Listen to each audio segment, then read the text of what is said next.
My name is Arjuman Majid. I head the brand called The French Factor, as you see here. The company name is Pam Cosmetics and Glasses Private Limited.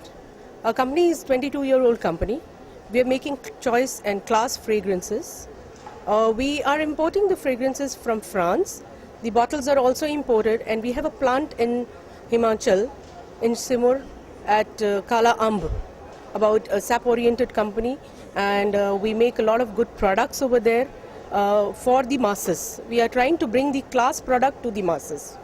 Our USP of the product is we use very good quality, and our concentration is high compared to any other brands available. And it's a very skin-friendly product. The choice of perfumes are very nice, accepted by the customers. We have put it into the modern trade, so-called modern trade of the India. We are available in the leading stores like Big Bazaars and many other stores, standalone stores.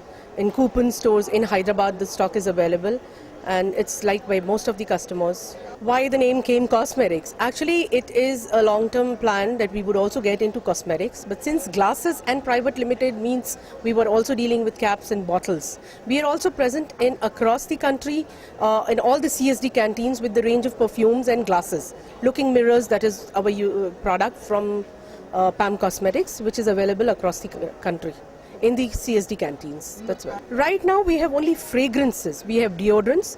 The most popular deodorant that we have right now, even we have the perfume in that category, is called Man of the Year, which is a good hit.